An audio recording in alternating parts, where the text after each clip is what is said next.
5.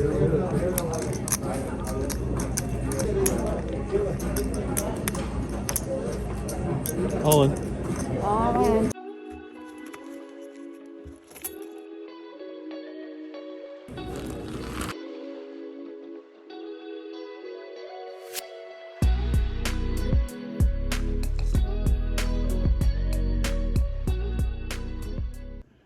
Hey guys, welcome back to the vlog. We're going to be at Capital Casino playing some 1-3. Games have been very, very good.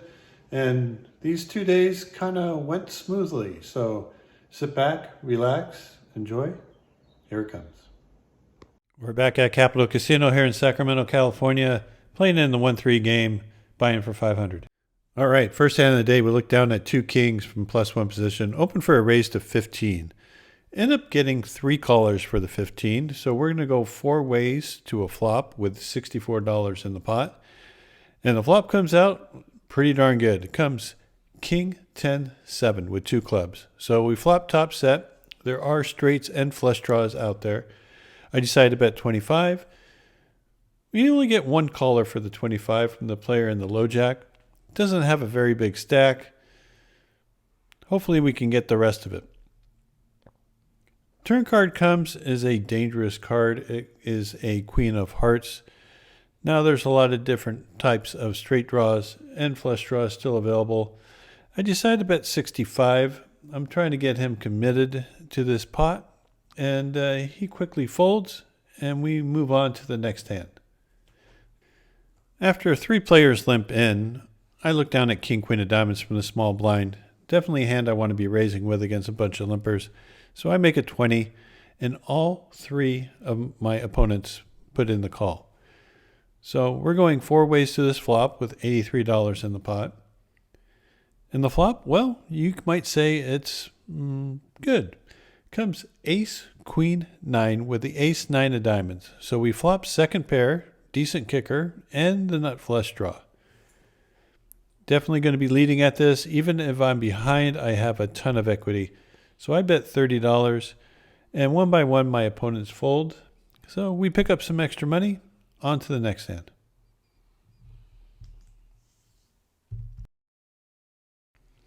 I look down at 2 jacks from the +1 position, open for a raise to 15. End up getting 3 callers for the 15. So we're going to go 4 ways to this flop with $61 in the pot. Looking for a clean flop, and not quite what we expected. It comes Queen 9-6 rainbow. So there is an overcard, very dangerous. It's checked to me. I decided to bet 25. I want to find out what I'm up against right away. Don't want to give any free cards. My first 2 opponents fold out, and then the big blind defends with a call. Now there is a possibility my opponent does have a queen and has me beat. So when the turn card comes is a 3 of diamonds, it's a relative blank. He checks it over to me. I'm just going to check this one back for pot control. See what happens on the river. River card is another blank of 4 of hearts, and now he leads small. Definitely going to be putting in the call. So that's what I do, and he shows that he had 9-8. So my pair of jacks was good, and we take down another one.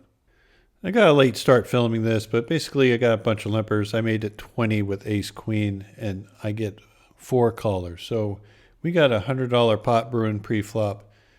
Flop comes out ace 6-4 with 2 hearts. So I have top pair, second best kicker, and some sort of backdoor flush draw. It's checked over to me. I decided to leave for $30. I end up getting 2 callers for the 30. The player on my left is a competent player, and the one in the big blind is a little bit on the reckless side, so he could have a lot of different hands. Turn card comes as a 9 of spades, really a very good card. Only thing I'm really losing to now that I wasn't losing to before is ace 9. So I decided to size up a little bit, and I go for 125. Looking to get a call from a flush draw or a ace with a weaker kicker. My opponent goes into the tank for a while before putting in the call. The other player tanked for a while and then decided to make a tough fold in his opinion. And so we're going to be heads up to this river card. The river card is another good one. It comes to 8 of spades. So now I'm losing to ace 8, because if he had ace 9, he definitely would have put in a raise with that flush draw on board. There's a chance he has a flush draw himself, and I might be able to induce him by checking, but I really think he has a hand like ace jack, ace queen, maybe ace 10. So I decided to put the pressure on and just jam. He has about 275 left in his stack, and I figured if he had something like ace jack or ace 10, he would call off. But if he doesn't, that's fine with me. You know, who knows, maybe he'll even make a tight fold with an ace queen, thinking I had ace king all along.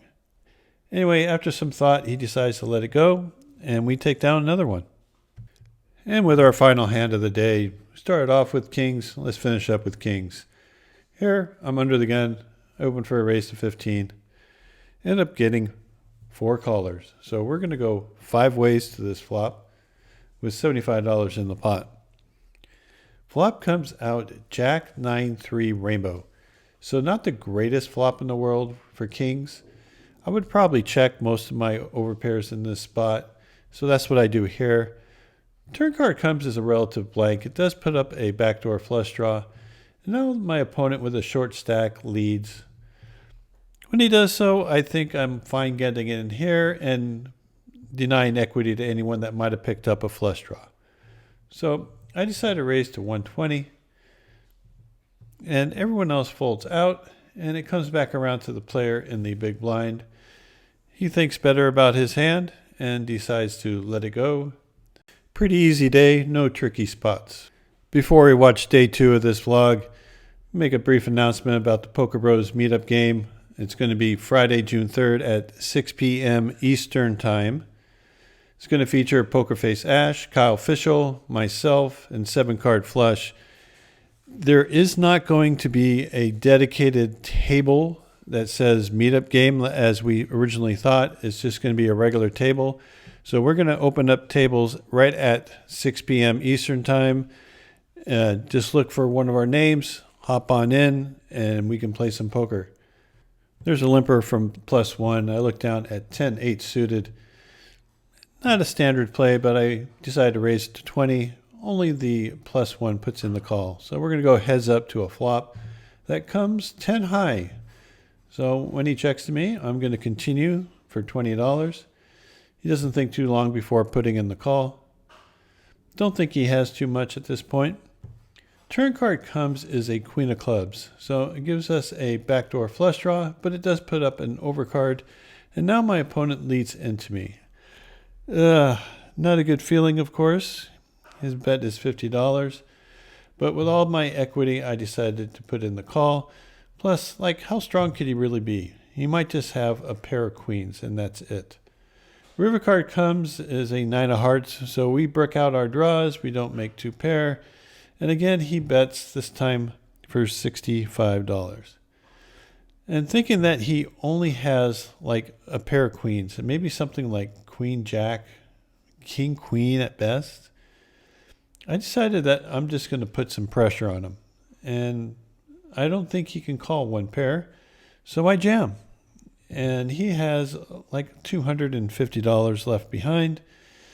He tanks for a while and finally decides on letting it go.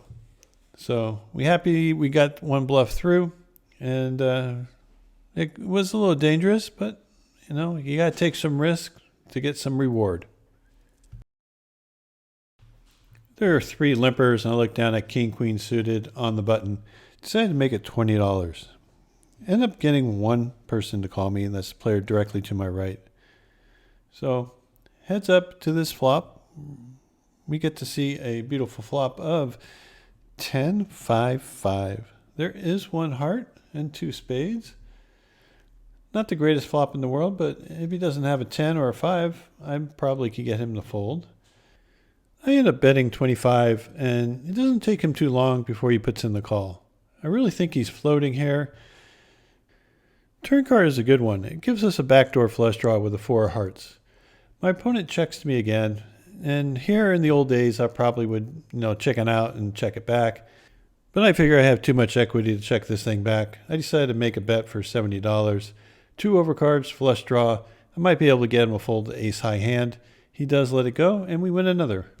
There's a $6 straddle on this hand. The player opens for a raise to 16 from middle position. I put in the call with Jack 10 suited, and so do 3 other players. So we're going to go 5 ways to this flop. Flop comes out pretty good, 6-4-4 with 2 hearts. So we flop a flush draw, 2 overcards, and my opponent from middle position leads for $35. Definitely can't be going anywhere with a flush draw and 2 overs. I just put in the call.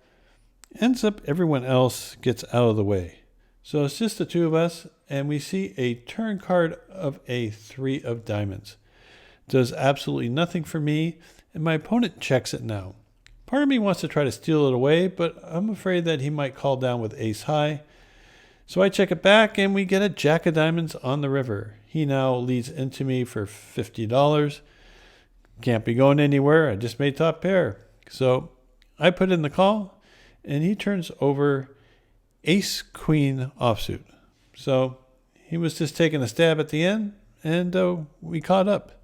So another pot headed our direction. Player to my right opens it for a raise to $20. I look down at 2 queens next to act. I make it 80. Definitely wanted to get some more money in this pot. It's folded back around to my opponent, who goes into the tank for a few seconds before finally showing me that he had 2 jacks and decided on a fold. So good fold by my opponent, and I'm happy with the little pot. And for our final hand, we have 7-6 suited in the big blind. The player opens for a raise from the hijack to 16. The button puts in the call, and so do we. So we go 3 ways to a flop that comes ace 9-3 with 2 hearts. So we got a flush draw, and we got some backdoor straight draws. I check it to the hijack, who continues for $20. The button puts in the fold, and here I'm definitely going to be calling. I actually thought about maybe raising this and representing something stronger than just a lone ace. Turn card comes as a queen of clubs. I kind of get the feeling my opponent doesn't have an ace, and maybe they will fold to some sort of bet here. So I lead for $40. This could also be setting up a river bluff if he does put in the call.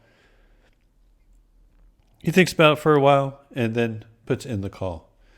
So don't like that. Hoping to make my hand. River card comes, a queen of hearts. So we get there.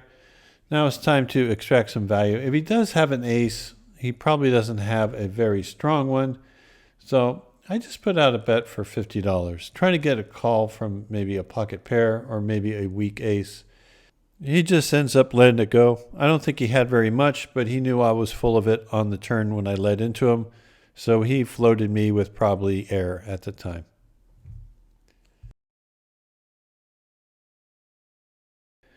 So for the 2 days, first day I won 420, next day I won 415. So for the 2 day total, it's 835. Pleased with that. And I'm pleased with you watching. Thanks so much for your support. If you haven't liked and subscribed yet, please do so. It really does help out the channel. And I hope to see some of you online at PokerBros this Friday at 6 p.m. Eastern Time. That's 3 o'clock Pacific, for those of you who can't figure that out. And as I said, we're going to be signing up at an open table right at 6 o'clock. So when you see a table open up at 6 p.m., check out the name. If it's MagicDoug, come sit down and play some poker with me. Thanks for watching, and until next time, good luck at the tables.